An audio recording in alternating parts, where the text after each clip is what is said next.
What do you got for our sports today, your Red Zone Sports? Yeah, well, we got over the Olympic hump, right? We've been watching this. It's been actually really well done, I think. And for me, I agree with one of my broadcast partners over at WCCO yesterday, who we were talking about the Olympics and how great it's been, and it's now over, but it's been phenomenal. The ratings were really good, a really good bounce back. Obviously, you go back to Tokyo, there was a lot of issues going on out there, which is why that was not a really well-watched Olympics. But I like the idea, which my partner was talking about, John. He was saying, you know what? It should be in Europe. It should be maybe in China, maybe somewhere. But, next time they go around 2028, they're going to be in LA. And that'll be fine. But there's just something about Paris with all the different things that are going on there and the rivers and obviously all the different sightseeing things that people want to see. I just thought it was really well done. I was worried for them, to be honest with you. I was worried about the issues they had with water. I was worried about, obviously, some of the stuff that was going on with some of the trains before it and all the rest of it. But it went off really, really well. I just wanted to ask you this, John. Is there one moment, or it could be more than a moment? I got one that's a moment. But is there one moment where you said, you know what? That's the best thing I've seen at the Olympics yet. And it could be anything. I'll give you mine real quick. Okay. Sha'Carri Richardson. She's running the 4x100 relay. She is the greatest, cutest little thing you could ever imagine. I mean, she's cute on how she talks and she's ripped out of her mind. John, she comes in and she's just about to the finish line, probably 10 meters from it.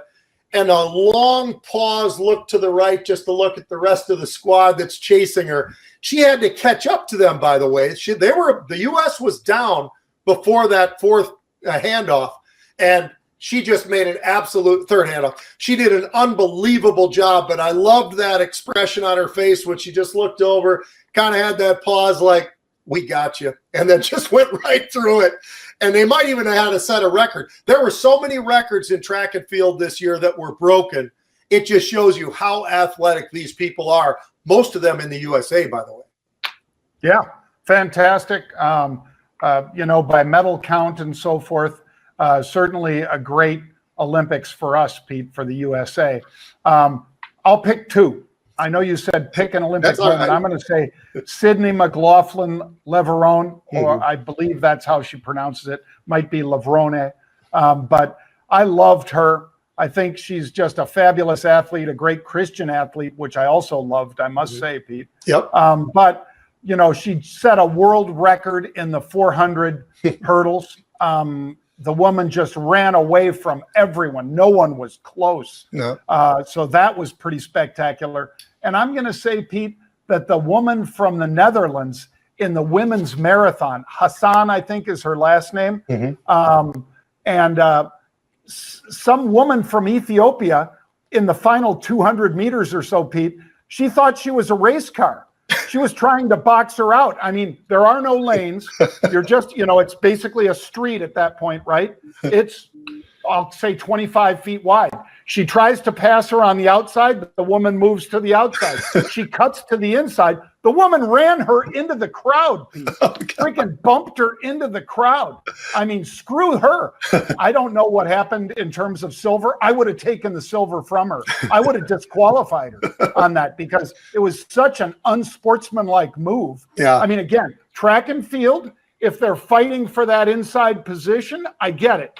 If you're running and it's a 25-foot wide thing to the finish line and you decide that you're going to try to bump this person out to your left, I think that's complete horseshit. So I think she was terrible, that woman from Ethiopia, but I was really happy for the woman from the Netherlands. And, thumbs up to her. I loved the way I saw her as she was coming in the final mile, Pete. They kicked and they tried to get away from her, and she stayed right with them. And when they didn't get away, you knew that they spent themselves too soon, and she still had her finishing kick. Yeah. And then she used it and dusted that woman. So I was happy about that one, I must say. Yeah, I can't blame you. I didn't see that one, actually. That was one of the I saw almost every single part of track and field particularly, but a lot of I even saw the breaking, the newest thing, the breakdancing thing. But I know. I'm done. I'm not going to say a word about that. All right. Let's jump to college football, John. And we might even have a picture we might put up. But in any case, I think that the final national championship game, I just thought it would be fun to do something really stupid, which is to try to predict who's going to be the final two teams. That's ridiculous right now. We've not seen a single team play. They don't start play until next week, but we're looking forward to that. There you go. There you get a chance to see where the bettors are as far as some of these various teams.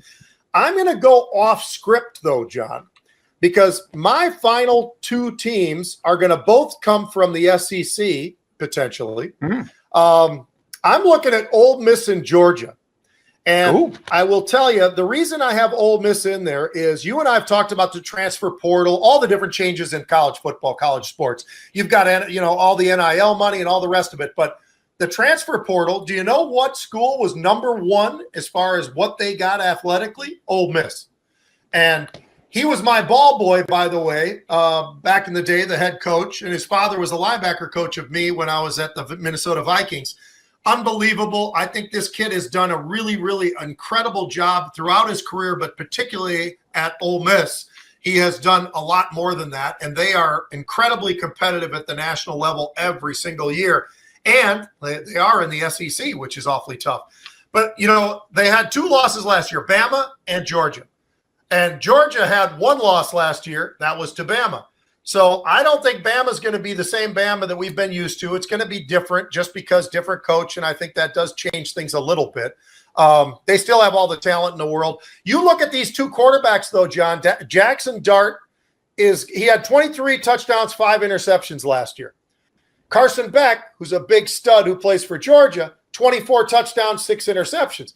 Almost mirror images of one another. So when I look at this and I look at what Ole Miss did last year, I think they're even better this year.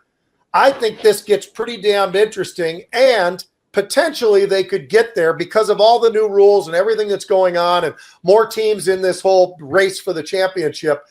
It might make it pretty damn interesting for Ole Miss because I think that those guys are at this level now, right there with Alabama and Georgia and Ohio State and Texas. Well, I don't disagree with those two picks, Pete. So obviously the odds-on favorite is Georgia right now. Yeah. So you didn't go out on a limb there, but you are going out with the Ole Miss pick. And Lane Kiffin is a phenom.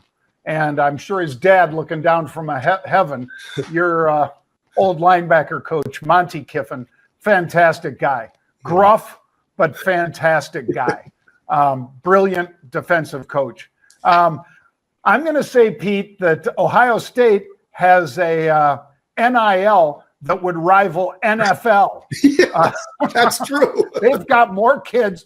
I don't know if the NIL at Ohio State is over 30 mil or something like that, Pete. They have every top kid and paying them well.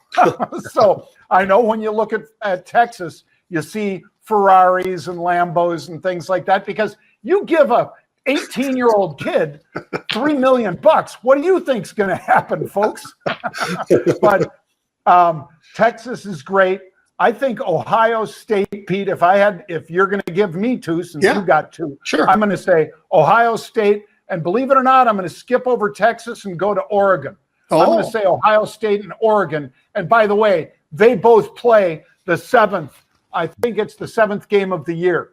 So I cannot wait for that game. I think that's going to be one of the marquee games of the year. And I'm going to say whoever wins that one wins it all. I'll tell you this. I love that pick, too, because I think that's a little off of a lot of people as well. Not Ohio State, maybe, but maybe Oregon.